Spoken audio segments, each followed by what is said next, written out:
ಬಿಜೆಪಿಗೆ ತಿರುಗಿಸಿಕೊಟ್ಟ ಸಿಎಂ ಸಿದ್ದು. ಕೈ ತಂಟೆಗೆ ಬಂದ್ರೆ ಹುಷಾರ್, ಬುಡ್ಬುಡಿಕೆ ನಿಲ್ಲಿಸಿ ಎಂದು ಗರಂ.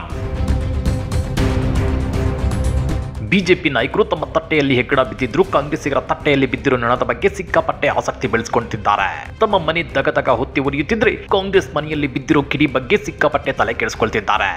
ಈ ಬಗ್ಗೆ ರಿಯಾಕ್ಟ್ ಮಾಡಿರೋ ಸಿಎಂ ಸಿದ್ದರಾಮಯ್ಯ ಬಿಜೆಪಿಗರಿಗೆ ತಿರುಗಿಸಿಕೊಟ್ಟಿದ್ದಾರೆ. ಕೈ ತಂಟೆಗೆ ಬಂದ್ರೆ ಹುಷಾರನ್ನು ಖಡಕ್ ವಾರ್ನಿಂಗ್ ಅನ್ನು ಕೊಟ್ಟಿದ್ದಾರೆ. ಹಾಗಾದ್ರೆ ಸಿಎಂ ಸಿದ್ದರಾಮಯ್ಯ ಹೇಳಿದ್ದೇನು ಗೊತ್ತಾ?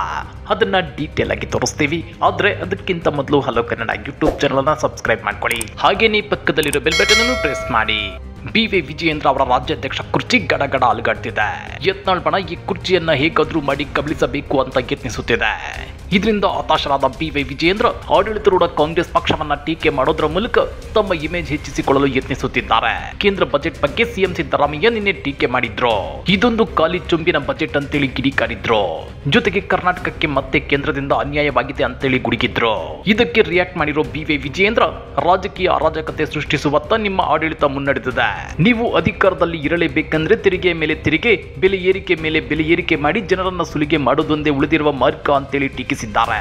ಹಾಗಾದ್ರೆ ಕೇಂದ್ರ ಸರ್ಕಾರ ದೇಶದ ಜನರನ್ನ ಸುಲಿಗೆ ಮಾಡ್ತಿಲ್ವಾ? ಲೀಟರ್ ಪೆಟ್ರೋಲ್ ಬೆಲೆ 70 ರೂಪಾಯಿ ಇದ್ದಿದ್ದನ್ನ ಈಗ 103 ರೂಪಾಯಿಗೆ ಏರಿಸಿದ್ಯಾರೋ?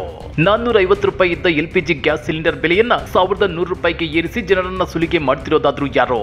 ಹಾಗಾದ್ರೆ ವಿಜಯೇಂದ್ರ ಅವರ ಕಣ್ಣಿಗೆ ಇದೆಲ್ಲ ಕಾಣ್ತಿಲ್ವಾ? ಇವರ ಪ್ರಕಾರ ಕೇಂದ್ರ ಸರ್ಕಾರ ಕೂಡ ಸುಲಿಗೆ ಮಾಡಿನೇ ಸರ್ಕಾರ ನಡೆಸುತ್ತಿದೆಯಾ ಅನ್ನೋ ಪ್ರಶ್ನೆಗಳು ಸಹಜವಾಗಿ ಎಲ್ಲರನ್ನೂ ಕಾಡ್ತಿವೆ. ಕರ್ನಾಟಕಕ್ಕೆ ಹಲವು ವಿಷಯಗಳಲ್ಲಿ ಕೇಂದ್ರದಿಂದ ಅನುದಾನ ಕಡಿತವಾಗಿದ್ರು ವಿಜಯೇಂದ್ರ ಆ ಬಗ್ಗೆ ತುಟಿಕ್ ಪಿಟಿಕ್ ಅಂತಿಲ್ಲ.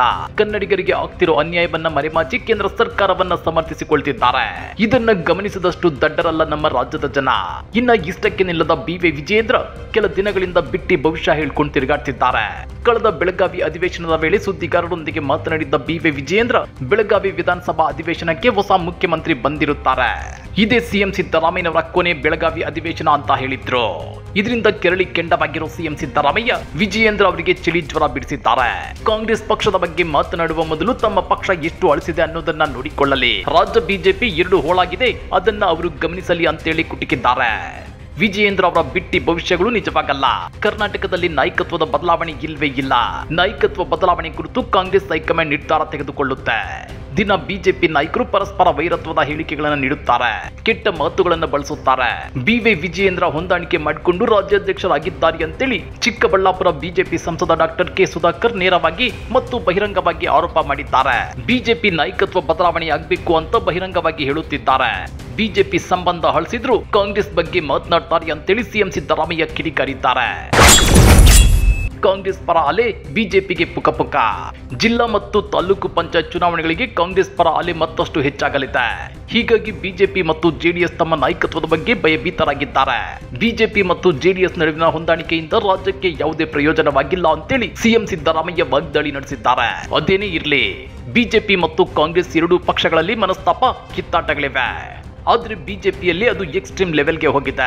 ಬಿ.ವೈ. ವಿಜಯೇಂದ್ರ ರಾಜ್ಯಾಧ್ಯಕ್ಷ ಕುರ್ಚಿಯಿಂದ ಕೆಳಗಿಳಿಯೋದು ಫಿಕ್ಸ್ ಆಗಿದೆ. ಅವರು ರಾಜ್ಯಾಧ್ಯಕ್ಷ ಸ್ಥಾನದಿಂದ ಕೆಳಗಿಳಿದ್ರೆ ಬಿ.ವೈ. ವಿಜಯೇಂದ್ರ ಮತ್ತು BSY ಇಬ್ಬರ ಪೊಲಿಟಿಕಲ್ ಜರ್ನಿಗೆ ಪರ್ಮನೆಂಟ್ ಫುಲ್ ಸ್ಟಾಪ್ ಬೀಳೋದು ಗ್ಯಾರಂಟಿ. ಹೀಗಾಗಿನೇ ಬಿ.ವೈ. ವಿಜಯೇಂದ್ರ ಹತಾಶೆಯಿಂದ ಕಾಂಗ್ರೆಸ್ ನಾಯಕರ ಬಗ್ಗೆ ಬಿಟ್ಟಿ ಭವಿಷ್ಯ ಹೇಳ್ಕೊಂಡು ತಮ್ಮ ಇಮೇಜ್ ಬಿಲ್ಡ್ ಮಾಡ್ಕೊಳ್ಳೋದಕ್ಕೆ ಯತ್ನಿಸುತ್ತಿದ್ದಾರೆ. ಹಾಗಾದ್ರೆ ಬಿ.ವೈ. ವಿಜಯೇಂದ್ರ ಅವರ ಈ ಸ್ಟ್ರಾಟಜಿ ನಿಜಕ್ಕೂ ವರ್ಕೌಟ್ ಆಗುತ್ತಾ? ಕಮೆಂಟ್ ಮಾಡಿ, ವಿಡಿಯೋ ಲೈಕ್ ಮಾಡಿ, ಶೇರ್ ಮಾಡಿ. ಇಂಥ ಮತ್ತಷ್ಟು ರೋಚಕ ರಾಜಕೀಯ ಸುದ್ದಿಗಳನ್ನ ಮಿಸ್ ಮಾಡದೆ ನೋಡಬೇಕು ಅಂದ್ರೆ ಹಲೋ ಕನ್ನಡ ಯೂಟ್ಯೂಬ್ ಚಾನಲ್ ಅನ್ನ ಸಬ್ಸ್ಕ್ರೈಬ್ ಮಾಡ್ಕೊಳ್ಳಿ.